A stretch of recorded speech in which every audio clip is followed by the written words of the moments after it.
Hello mga kabayan. Ngayon tuturuan ko kayo magluto ng menudo na Canada version o Canadian version. Ayan, magsisimula tayo sa oil. Painitin natin yung oil.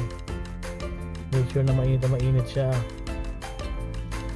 So habang pinapainit natin yan, ayan, may natira akong oil galing sa dati kong niluto. Susunod natin dyan yung mga buyas bawang. Yan, pinagsama ko na. Ha? Hindi naman importante kung sino mauna eh. Importante yung maluto siya. Ma-extract natin yung flavor. Yan. Bubusan natin lahat. Ha? Mamaya na yung bell peppers na yan. Yung nakikita nyo bell peppers yun. Yan, may konting sumama pero okay lang yan. Sige. Sutay-sutay lang natin yan.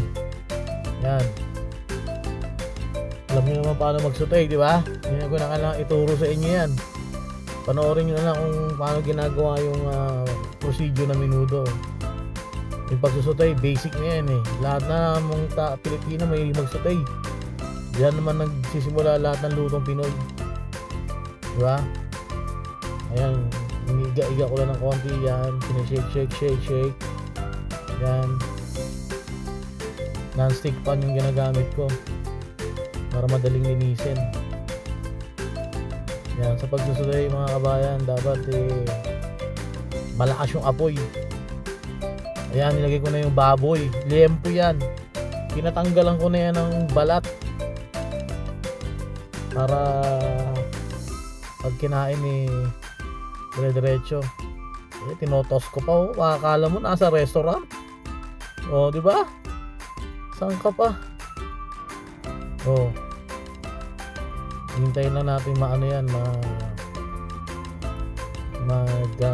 mantika ba ng konti. Sige. Tuloy-tuloy lang yung paghihintay natin. Diba? Tuloy lang. Ayan na. Gigisa-gisa natin yan hanggang sa medyo mag brown yung baboy. Ayan, tinotos na naman oh. Oh, di ba?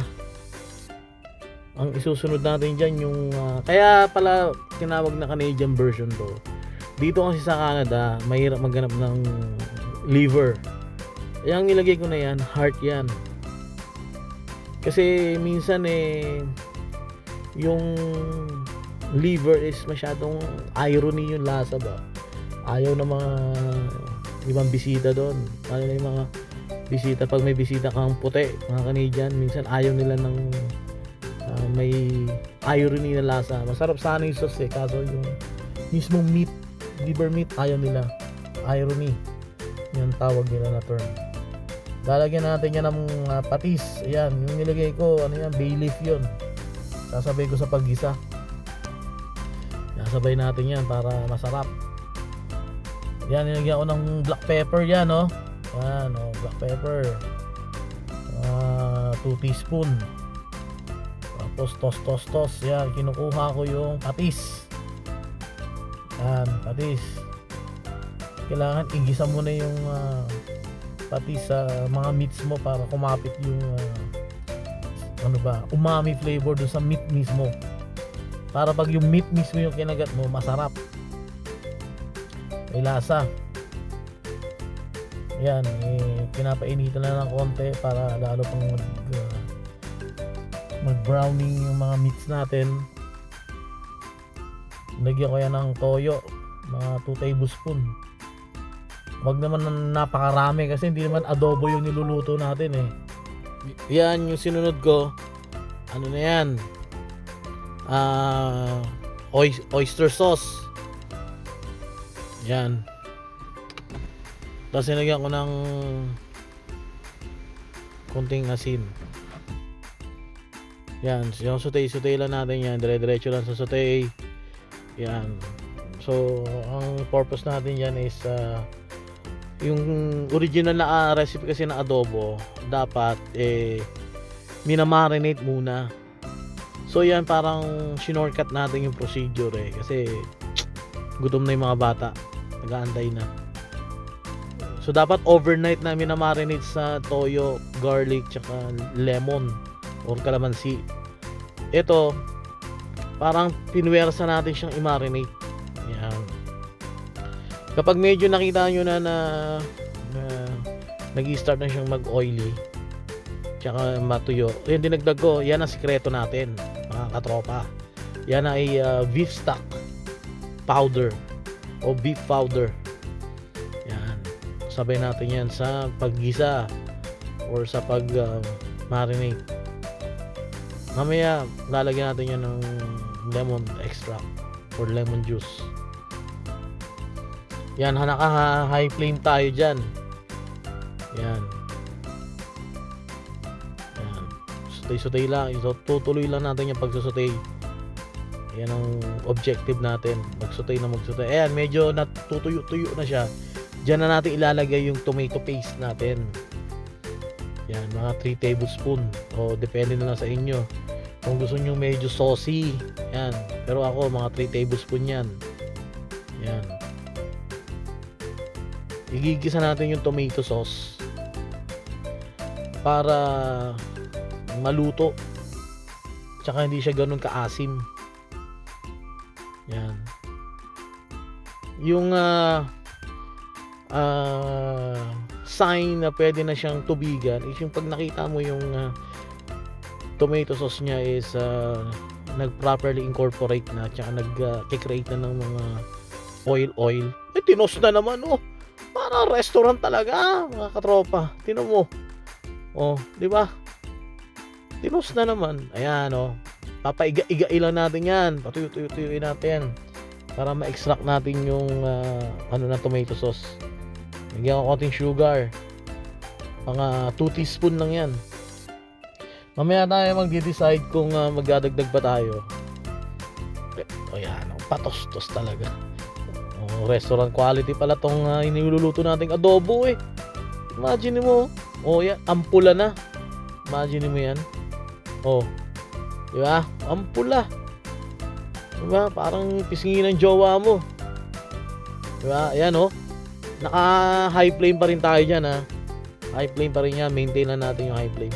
Saka tayo magbababa ng temperature or ng apoy kapag nag-start na tayo mag-simmer. Dadagdagan natin na tubig yan eh para lumambot yung beef heart tsaka yung liempo. Dito kasi Canada, medyo may katigasan ng baboy. Yan. So patuloy pa ang ginigisa yan. Yan. Maya tutubigan natin yan. Yan So bali 1 cup lang muna yan. Yan, tapos mag-i-start na tayo mag-simmer. Tatakpan natin mamaya yan. Yan So nakita niyo yung bay leaf. Kasabay sa gisa yan. Nag-a-adhere ng aroma yan eh. Kaya ang tawag yan mga aromatics. So naka-ready na yung mga natin. Carrots, bell peppers, sadya sa gilid. Mamaya ipapakita ko sa inyo. Yan. Hindi ko pa gaano tinatakpan. Kasi hinugasan ko yung takip. Ayan na. Bali, yun pinost ko yung video. So, bali may interval siya ng mga every 3 to 5 minutes. Ino-open ko, hinahalo-halo ko para hindi ba matuyuan, hindi masunog. Sayang naman yung mga effort natin kapag nasunugan tayo ng tomato sauce. Kumakapit sa yung burnt taste. Sumasama sa sauce natin. Ang hirap na habulin yun. Madalas ko maranasan yun sa cooking career ko. Diba? Yan, tinikman natin. Yung tikim na yan, tinikman ko lang naman kung yung tomato sauce ba at yung toyo is balance. Kasi baka less yung tomato sauce or masyadong matoyo, adobo magiging adobo yung lasa nun. Ayan na. Yan, takpan lang natin yan. Tuloy pa rin sa paghalo para hindi dumikit. Yan. Bali, itong napakasimpleng menudo na to, ito yung quick and easy version ng menudo natin. Hindi to kagaya ng mga old school tsaka yung mga authentic na pampiestahan na niluluto ng mga matatanda dyan, yung mga lolo't lola natin, mga tita natin nung araw na minamarinate pa, old school na menudo. Ito yung straight from the fridge na mga ingredients, di ba? And hindi mo na kailangan magluto, pero yung lasa nito ganun na ganun din. Request to ng panganay kong anak, kasi ito lang yung adobo daw na masarap para sa kanya. Menudo, sorry.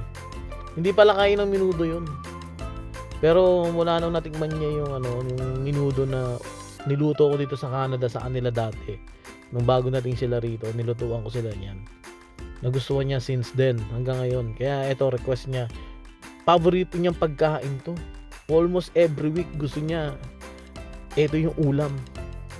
Medyo kasi nga matrabaho, minsan naluluto ko lang to pag weekend kasi nga may trabaho, di ba?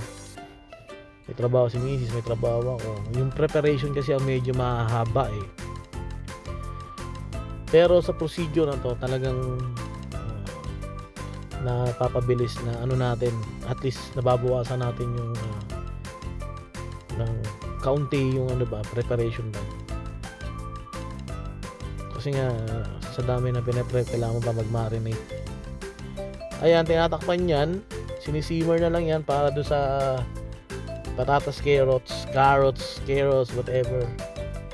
Paano yung pronunciation yan, kung nasan kayo, yun ang tamang pronunciation. Kung gusto nyo ng carrots, mag-carrots kayo, diba? Yan, pinapakulo lang yan. Yan, tapos mamaya titikman uli natin yan. So babalik tayo kapag luto na to, kapag okay na. Yan, luto na. So salamat sa panonood nyo. At least kahit paano may natutunan kayo sa version ko ng menudo. Salamat.